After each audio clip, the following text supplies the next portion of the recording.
What's going on, beautiful people? My name is Quintavious. It is a beautiful day up here in the North Georgia mountains, and I was completely wrong about the Hasselblad XPan. You see, this should be a landscape photographer's dream. It shoots native panoramic images in almost a 16 by 9 cinematic-esque format that rivals photos from medium format cameras on 35mm film. But I'm not a landscape photographer, so what has any of that got to do with my style of shooting? Well, I'm convinced that 90% of people who buy this camera are shooting it completely wrong, including myself up until recently. I mentioned that this camera shoots in a very cinematic format, and after using this thing for a couple of years, I've started to see the world a little bit differently. Let's talk about how.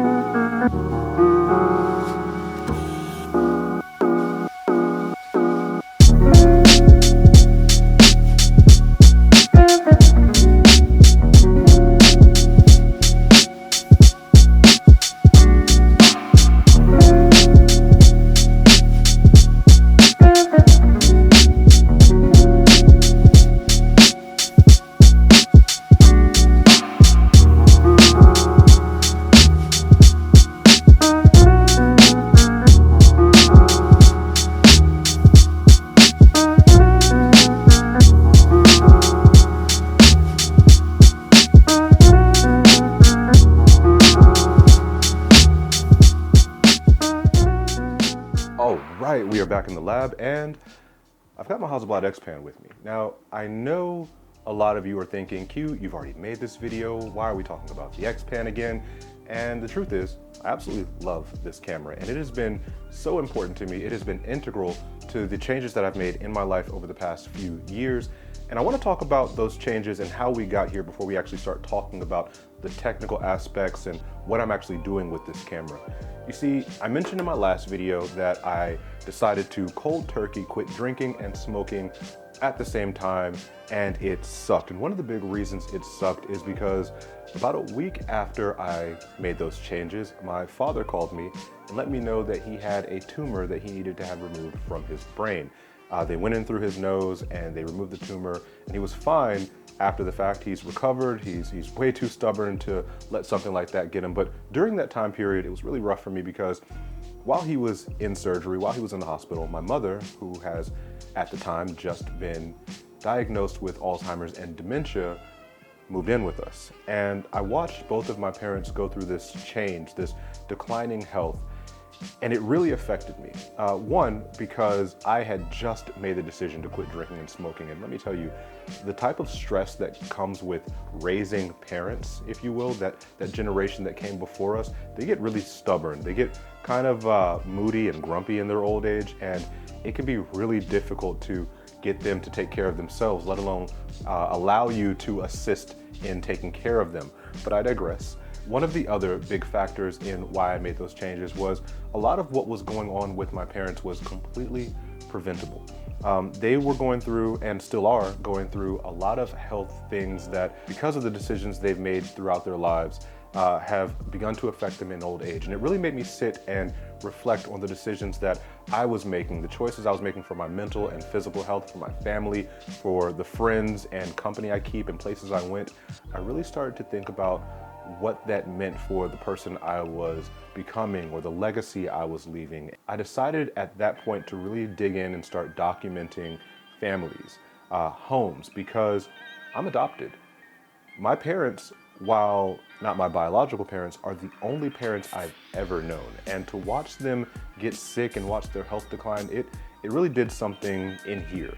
And I believe that's what made me pivot from the way I was shooting to how I'm shooting now. You see, now I think it's important to photograph life the way that I want to see it. The things I want, the people I want to be around, the relationships I want to have, I think that's what I need to focus on, because at the end of the day, a photograph is a self-portrait. It doesn't matter what type of photography you do, the photographs that you make are a direct reflection of who you are, your beliefs, the way you move through life, and what you are becoming. And I didn't want to become the things that I was photographing in the past. I wanted to create something that felt like the family and life that I didn't have growing up. And that's where this thing comes in. Now, if you're still with me, The Hasselblad XPan is a 35mm panoramic camera that creates photographs that rival those of medium format film. And I know I mentioned that in the intro, but I think that's an important point to stay on for a second because, like I said, a lot of people use this camera completely wrong. I've worked pretty much my whole adult life in and around camera stores, and one of the big things that comes up when it comes to the Hasselblad XPan is that most people end up selling it. They use it for a little while, it's a holy grail camera for most, but then after a couple of rolls of film, people end up just getting rid of it. Now, if you're a landscape photographer, this probably fits in your kit quite nicely.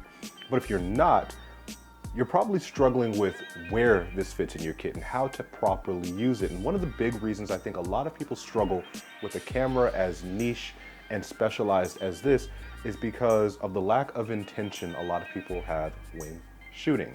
I think when you're photographing, you must photograph with intention, because if you don't, you're kind of just out there flinging your camera around and going home and sorting through stuff. And a lot of people like to talk about the decisive moment when it comes to Cartier-Bresson, in that you're there and you get that moment right then. I think a lot of people use their Lightroom catalogs to decide or create the decisive moments. You go through and you've got 1,000 photographs and now you pick what the important one is.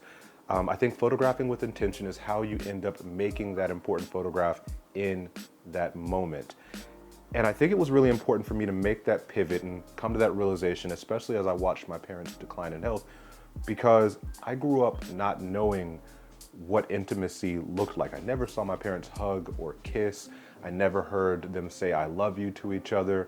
So when I got older, it was really difficult for me to facilitate the type of relationship I felt like I wanted. I mean, aside from what I saw on TV, I never really saw or was exposed to healthy romantic or even parental relationships. And I wanted something different for my daughter. And I figured the best way to explore the concept of home and relationships was to go photograph it.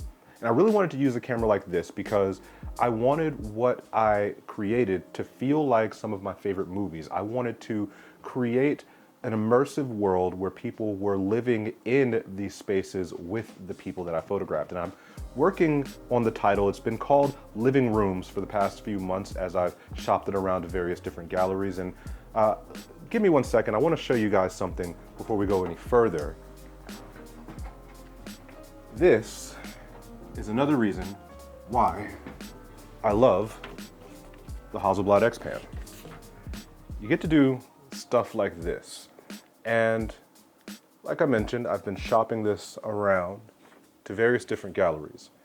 But I love the immersive world that I can create with a camera like this. I love the conversations around the way it makes people feel when they look and stand in front of a print made from this camera. I think a lot of people get caught up in making photos for Instagram, and let me tell you, the Hasselblad XPan is not a camera for photos for Instagram. Instagram does not play well with panoramic images, and you end up losing a lot of the depth and quality that one can expect from a camera like this. And I love the idea of creating these large format, or in this case, smaller prints with a camera like this.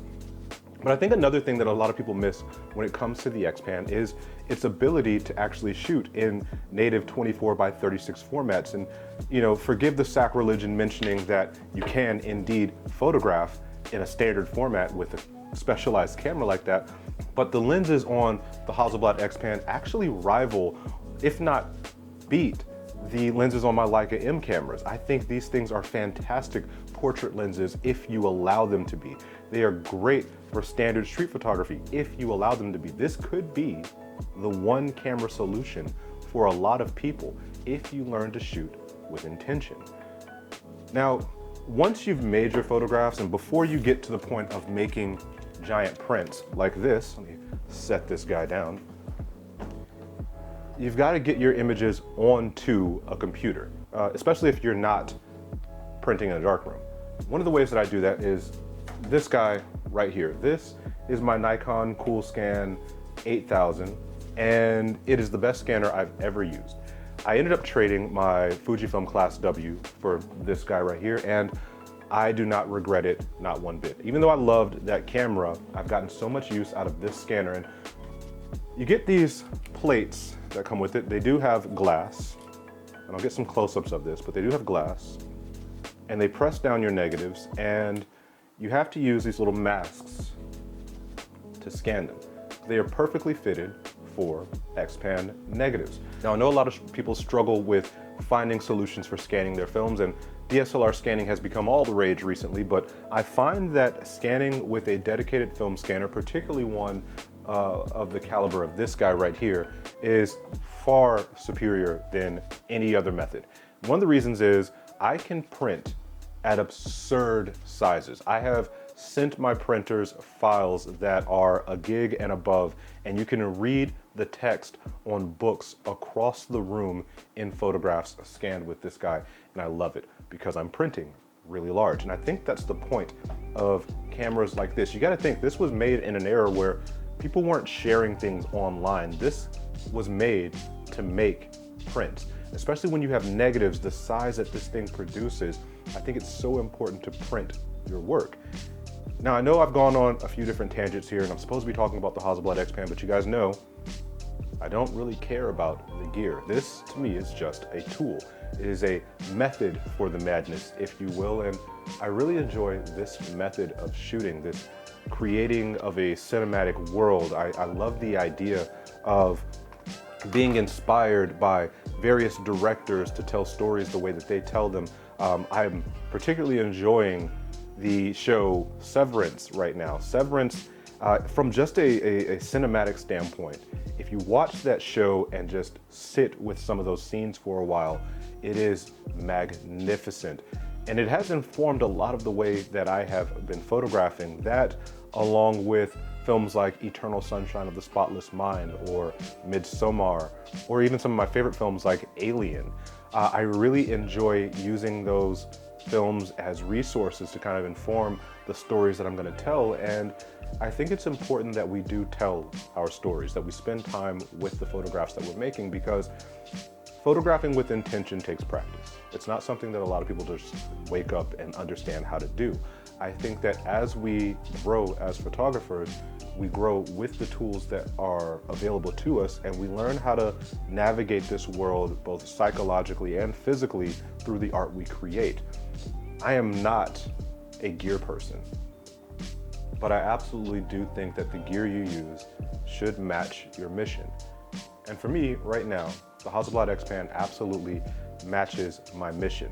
Now, if you've stuck with me this long, you probably realize that the intro to this video looked a whole lot different than what this looks like. And one of the big reasons for that is, while I think this could be the one camera solution for a lot of people, I don't think it's my one camera solution. And I was actually up there in the mountains photographing a video for a completely different camera. And I think if you've paid attention this long, you've probably figured out what that camera is and why I'm not sure if this camera is going to stay in my kit for much longer. I'd love to keep it, and I think it is probably one of the best storytelling tools I've ever used. But I also think it's time for a change. And on that note, I appreciate you guys sticking with me. Hope to see you guys soon. Make sure you hit the subscribe button, hit the notification bell, smash the like button. People still say that, smashing, hitting. Why are we so violent? Anyway, I'll see you guys soon. Cheers.